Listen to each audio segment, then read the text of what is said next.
Bonjour nobles frères et sœurs dans le Seigneur, que la grâce de Dieu demeure avec chacun d'entre nous au nom de Jésus. Merci, je me prénomme Venant. C'est avec deux mots posés sur le cœur que j'aimerais effectuer ce partage de la parole de Dieu sur un thème tellement important, à savoir faire la différence entre lire la parole et méditer la parole. Et nous allons mettre l'accent sur comment réellement méditer la parole de Dieu, de manière à la comprendre. Beaucoup aujourd'hui font face à ce dilemme. Ils ne savent pas comment réellement méditer. Ils ont bien l'envie, mais ne savent pas comment s'y prendre. C'est pour cela que ce matin, nous voulons partager avec vous sur le sujet lire la parole et méditer la parole de manière à la comprendre. Si le sujet vous intéresse, suivons donc la parole de Dieu. Nous prenons donc Josué chapitre 1, le verset 8 à l'entame. Il est écrit que ce livre de la loi ne s'éloigne point de ta bouche. Ce sont les instructions du Seigneur données à Josué. Il dit que ce livre de la loi ne s'éloigne point de ta bouche. Médite-le jour et nuit pour agir fidèlement selon tout ce qui est écrit, car c'est alors que tu auras du succès dans tes entreprises, c'est alors que tu réussiras.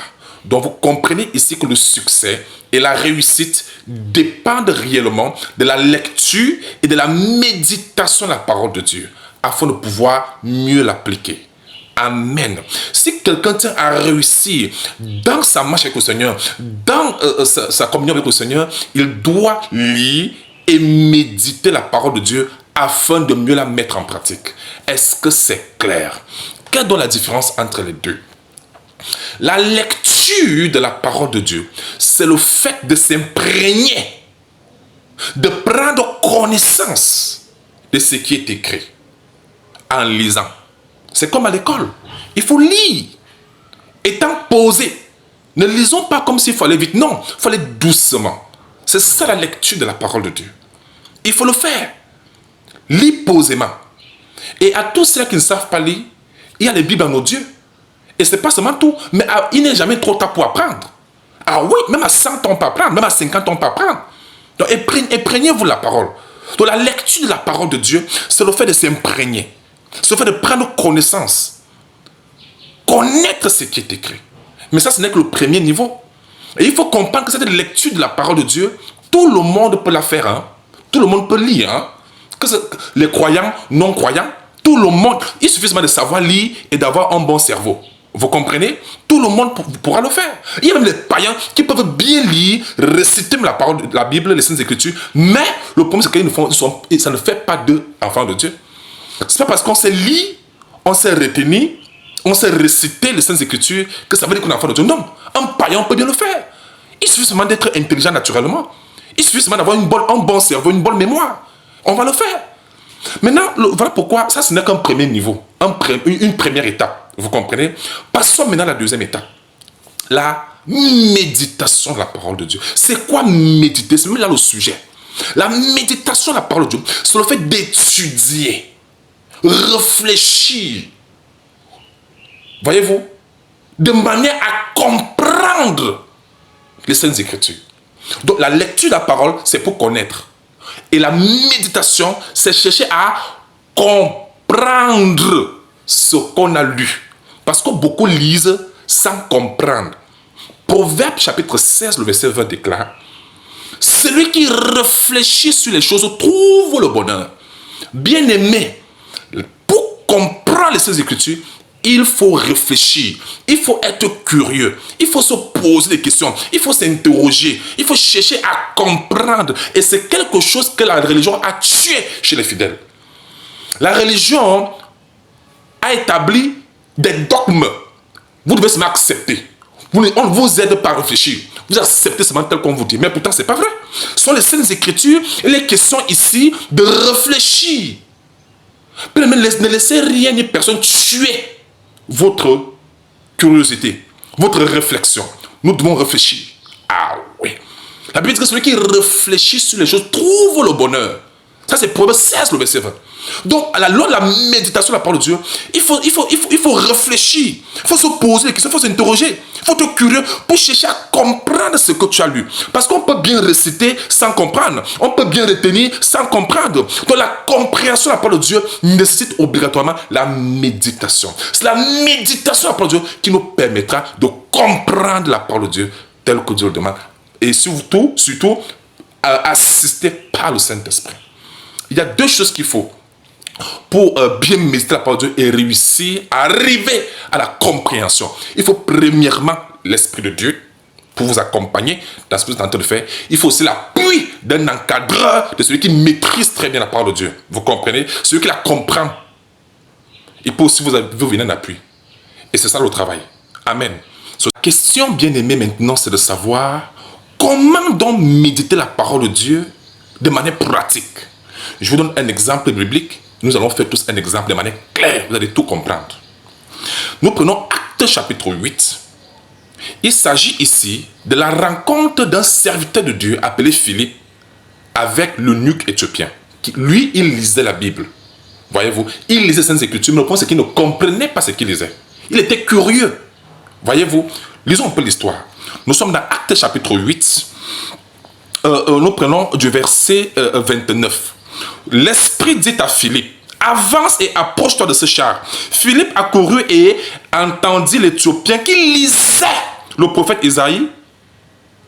Et il lui dit, comprends-tu ce que tu lis? C'est là la question que j'aimerais poser à tout le monde. Ce que vous lisez là, ce que vous entendez là, est-ce que vous comprenez cela? C'est là la question.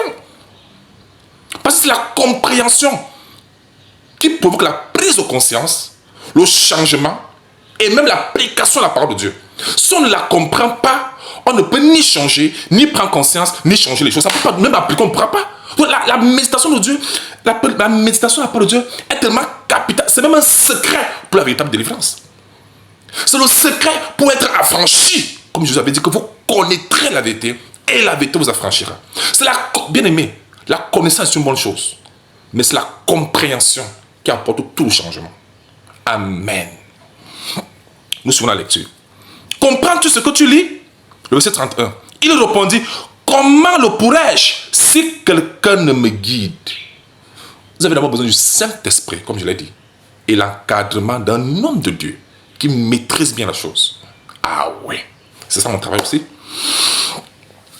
Et la Bible dit, et il invita Philippe à monter et à s'asseoir avec lui. Notez bien les caractéristiques de ce eunuque éthiopien. Regardez comment il s'est comporté. Il a dit la vérité. Il a bien reconnu qu'il ne comprenait pas. Il y a beaucoup de choses, quand je le pose la question, est-ce que tu comprends? Oui, il comprend par orgueil. Alors en réalité, il ne comprend rien. Soyons suffisamment humbles pour reconnaître qu'ici, j'ai besoin d'aide. Vous comprenez? Et en plus de ça, non seulement il a dit la vérité.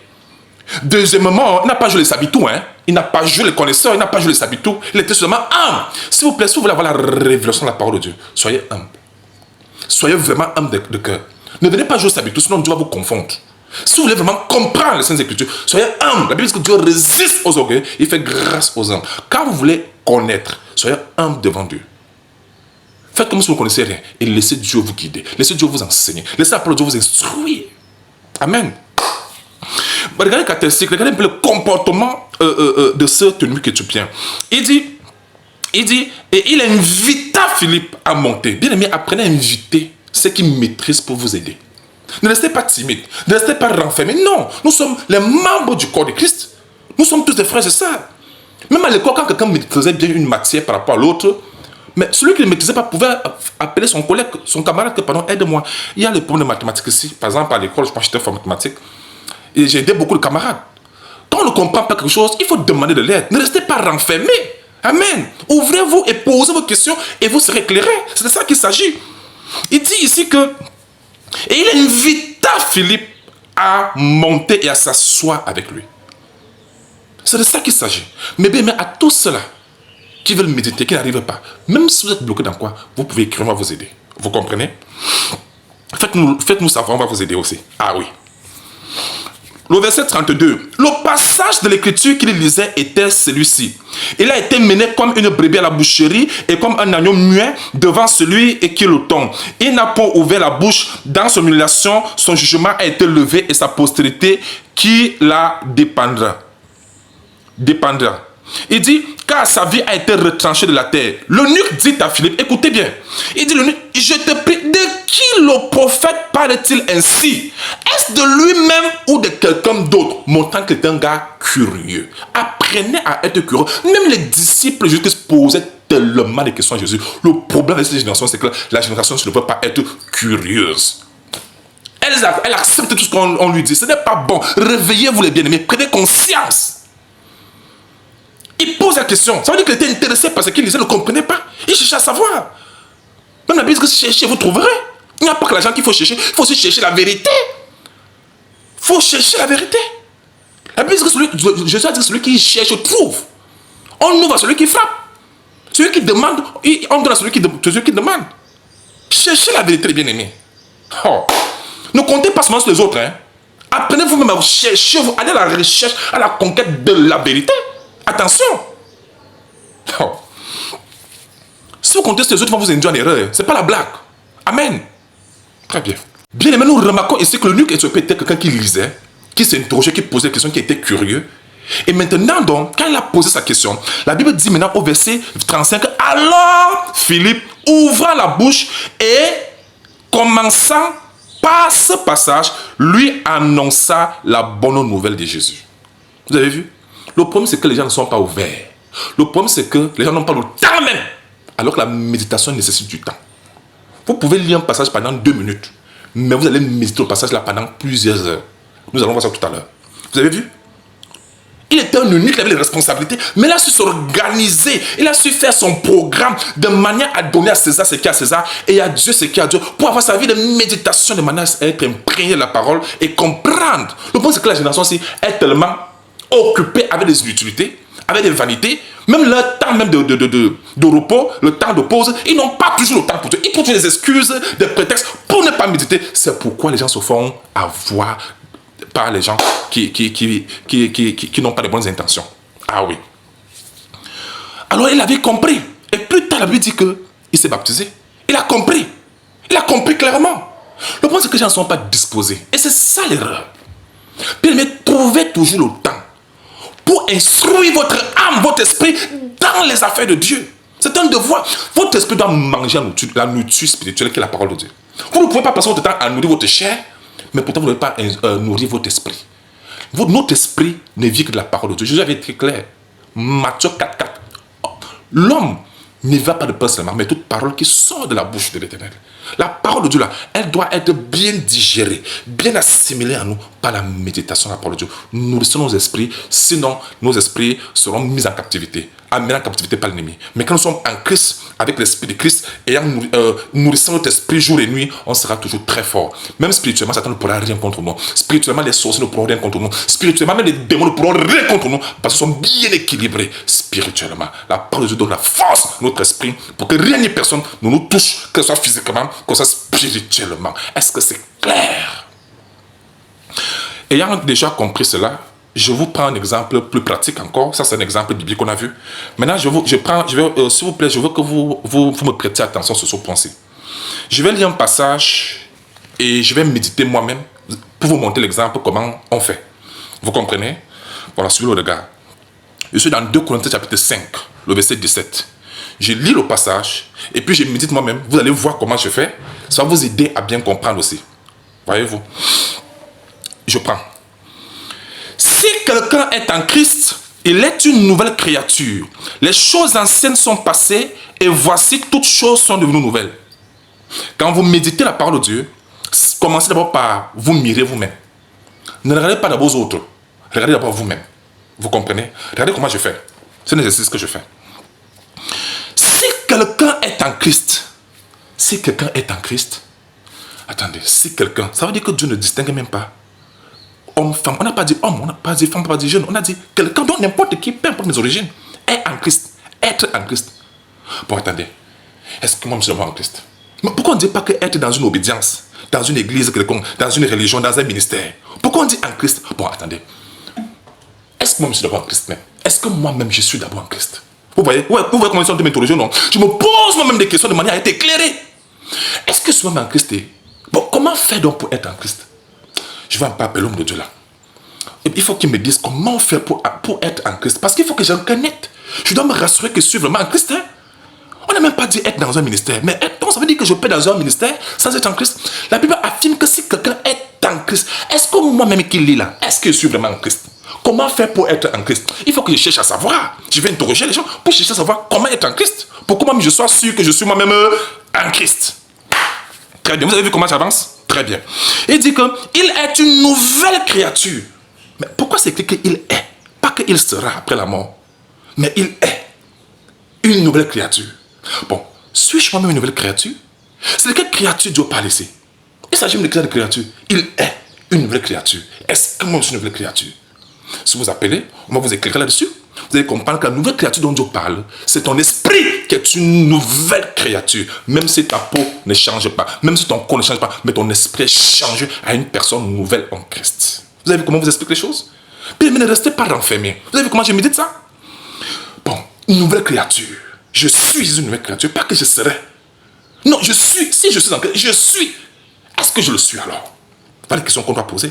Bon, tu vas appeler l'homme de Dieu, je viens pour te poser la question. Quelles sont les caractéristiques pour reconnaître que je suis une nouvelle créature? Vous voyez comment je pose la question? Ça permet d'aider les gens à comprendre. Vous voyez, non? Ça aide les gens à bien comprendre. Là, nous continuons. Je suis dans 2 Corinthiens, verset 17. Il dit, les choses anciennes sont passées. Les choses anciennes sont passées. Quelles choses anciennes même? Bon, dans notre village, on appelle que nous sommes maudits. Personne ne va se marier, personne n'aura l'argent, personne ne va travailler. Bon, qu'en est-il de ces malédictions familiales là? Et les maladies et tout cela? Ce sont des choses anciennes, c'est aussi passé. Mais c'est dit cela que les choses anciennes sont, pas que vont passer, mais sont déjà passées. Donc si je suis en Christ, les choses anciennes sont passées. Attendez, il faut que je sois sûr. Vous voyez que l'Esprit de Dieu vous aide à vous développer, à poser des questions. Mais vous avez aussi un encadré à qui vous pouvez poser la question. Je demande, homme de Dieu, je veux savoir. Quand on dit les choses anciennes sont passées, je lisais un verset là, on dit que les choses anciennes sont passées. Bon, dans les choses anciennes, est-ce qu'il y a aussi la maladie dedans? Est-ce qu'il y a aussi les maladies qui sont dedans? Est-ce qu'il y a aussi la poisse dedans? Est-ce qu'il y a toutes ces choses là dedans? Il va te dire bien sûr qu'il y a tout ça dedans. Donc tu comprends donc que même la maladie qui termine là, tu vas dire mais maladie, tu n'as plus de place là parce que le Seigneur dit que les choses sont passées. Donc tu dois me libérer. Je n'ai plus de place, je n'ai plus de lien avec toi. Vous voyez maintenant comment on médite? Vous voyez que à travers la méditation, vous pouvez vous-même être délivré. Voilà pourquoi le Seigneur dit que vous connaîtrez la vérité et la vérité vous rendra libre, vous affranchira. Le problème c'est que les gens ne savent pas comment méditer. Regardez comment ils sont en train de le faire. Il dit les choses anciennes sont passées. Sont passées. Donc je ne dois plus croire que c'est là. Hein? C'est passé. Dans ma vie, c'est passé. Donc même si je vois ça, je ne dois pas croire que c'est là. Je dois avoir la foi que c'est vraiment passé. Et il dit cela que voici, toutes choses sont devenues nouvelles. Ah bon? Toutes choses, toutes choses sont nouvelles. Donc, toutes choses sont nouvelles. Attendez, il faut que je sache bien. Ça veut dire quoi? Toutes choses sont nouvelles. Toutes choses. Tu dis bien toutes choses. Mais pourtant, je vois bien l'enseigne vient avec moi. Les mêmes choses sont toujours là. Rien ne change. Mais la Bible dit que toutes sont nouvelles. Toutes choses sont nouvelles. Mais comment Dieu peut te dire une chose pareille? Bien aimé, quand tu veux appeler, on va te dire que regardez le mot voici. Tu vois le mot voici? Voici veut dire que vois maintenant. Pas la foi. Amen. Que toutes choses sont nouvelles. Étant devenu une nouvelle créature en Jésus, vous avez une nouvelle vie en Jésus. On va vous dire que, oh, vous avez perdu vos chances dans le passé, vous avez perdu votre étoile, vos chances et tout du passé et tout ça. Oui, c'est passé, oui. Mais là, je suis en Christ, j'ai toutes les grâces de Dieu en moi. Pas que le Seigneur dit que vous voici, toutes choses sont nouvelles. Nous devons le croire par la foi. Vous avez vu comment je suis en train de méditer? Le problème, c'est que les gens ne savent pas méditer. C'est ça le problème. Oh, quand vous méditez, vous faites le rapprochement avec vous-même et vous allez voir comment le Seigneur va vous libérer vous-même. Vous allez devoir changer de croyance et avoir la croyance basée, fondée sur les saintes écritures et non sur ce qu'on vous a dit. On vous a dit que vous êtes maudit. On vous a dit que vous avez la maladie, vous allez mourir. On vous a dit des choses. Mais Dieu dit que les choses anciennes sont passées. Je préfère croire à ce que Dieu dit. Dieu a dit que les choses anciennes sont passées. Toi, maladie, tu n'as plus de place dans ma vie. C'est terminé avec toi. C'est terminé. Toutes ces malédictions, c'est terminé. Je suis une nouvelle créature en Jésus. Jésus a dit que, le Seigneur dit que voici, Toutes choses sont nouvelles. Les choses anciennes sont passées. C'est passé. Donc mes erreurs du passé, je ne vais pas toujours passer toute ma vie à avoir des remords de ce que j'ai fait de ma vie, de mes erreurs et tout ça. Donc c'est passé. Je dois dire que c'est passé. Oui, c'est passé. Je n'y pense plus. Je ne pense plus à ces choses-là. Je suis une nouvelle créature, Jésus. Il dit, voici, toutes choses sont nouvelles. Donc je dois apprendre à voir une nouvelle vie en moi, des nouvelles grâces, de nouvelles opportunités, si vous voulez, de nouvelles chances, si vous voulez. Donc ma vie est une nouvelle vie. Ah oui. Donc je ne dois plus m'inquiéter. Je ne dois plus mélanger mon ancienne vie avec ma nouvelle vie. Donc je dois recommencer. Oui, j'ai toutes les chances, j'ai toutes les grâces en Christ. Amen, amen, gloire à Dieu. Vous avez vu comment la méditation peut vous aider? Apprenez à méditer ainsi. Que ce soit une histoire que vous avez lue dans la Bible, que ce soit un verset biblique, méditez là-dessus. Posez-vous des questions et travaillez en collaboration avec un encadreur qui vous aide à bien comprendre. Pas n'importe qui, quelqu'un qui maîtrise vraiment. Ça, c'est mon travail, bien entendu. Ça fait partie de mon travail, justement. Amen. Bien-aimés dans le Seigneur, ne restez pas renfermés en vous.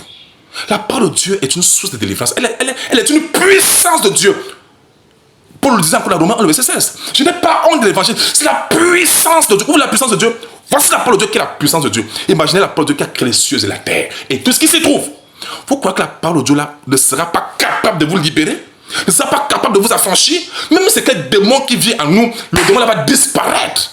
Avec la puissance de la parole. La parole de Dieu est Dieu. Donc si je m'imprègne de la parole de Dieu, je m'imprègne de Dieu et je suis libéré. La même puissance que Dieu peut agir en moi, peut manifester en moi, la même puissance là, la parole de Dieu agira en moi. Parce que la parole de Dieu est Dieu. Selon Jean 1.1. Est-ce que c'est clair? Ne vous embrouillez plus. Soyez clair. Soyez attachés à la parole. La méditation de la parole de Dieu est le meilleur moyen pour être vraiment affranchi, délivré, libéré et affranchi. Amen. Même Satan a peur de la parole de Dieu. Imprégnez-vous constamment de la parole de Dieu. Ne le faites pas seulement. Bien aimé, à tous ceux qui travaillent. Si vous faites un travail qui nécessite que vous devez mettre trop le cerveau, à ce niveau-là, vous attendez vos moments de pause. Voyez-vous? Pour méditer. Vous pouvez lire un passage pour 1-2 minutes, mais vous méditez durant toute la journée. Même dans la nuit, la baisse, jour et nuit, même dans la nuit, quand tu te réveilles, il n'y a pas le sommeil. Médite. Lis et puis tu médites. S'il y a des questions que tu ne comprends pas, note-les. Tu viens nous les poser, on va répondre. Ou bien vous voyez quelqu'un qui a une bonne maîtrise de la parole. Et faites d'abord, mettez d'abord le Saint-Esprit devant. Avant de méditer, mettez d'abord le Saint-Esprit devant. Amen. Mettez d'abord le Saint-Esprit devant. Priez Dieu de vous aider à bien méditer et vous aider aussi à comprendre. Et nous, les hommes de Dieu, nous viendrons en appui pour vous aider à mieux comprendre. Vous avez compris, c'est comme ça qu'on grandit dans la méditation. Amen. Ne laissez plus les autres lire la Bible et méditer la Bible pour vous. Chacun a reçu Jésus-Christ pour sa vie. Chacun grandit pour lui-même. Toi-même qui as fréquenté là, quand tu fréquentais pour quelqu'un. C'est pour toi-même, non? Tu t'instruis pour toi-même. Ton enfant aussi, tu l'envoies à l'école. Pourquoi tu vas partir apprendre l'école pour ton enfant? Pourquoi on ne peut pas l'apprendre pour l'autre? Non, chacun doit apprendre pour sa propre vie, pour son propre avenir. C'est de ça qu'il s'agit. C'est la même chose avec Dieu et la parole de Dieu. J'apprends la parole de Dieu pour moi-même. C'est pour ma vie. C'est pour mon avenir. Et c'est ce que j'espère également aux enfants. Bien aimé, apprenez, vous devez comprendre qu'on ne peut pas lire la Bible pour quelqu'un. Ne laissez pas tous les autres venir lire la Bible et vous expliquer. Non, vous-même imprégnez-vous la parole. Est-ce que c'est clair? Ainsi, vous serez bénis dans le Seigneur. Donc c'est comme ça qu'on mène une vie de méditation. Chaque jour, on médite, on lit, on médite, on pose des questions. Soyons curieux. Vous allez voir que vous commencez à grandir dans le Seigneur. Amen. Et vous serez libérés de beaucoup de choses du monde et votre vie va refléter la gloire de Dieu. Et vous pourrez mieux mettre la parole de Dieu en pratique. Amen. Une bonne lecture de la parole de Dieu et une bonne méditation de la parole de Dieu crée une bonne application de la parole de Dieu et les résultats seront sans appel. Que le Seigneur vous bénisse et qu'il vous garde. Ciao. Amen.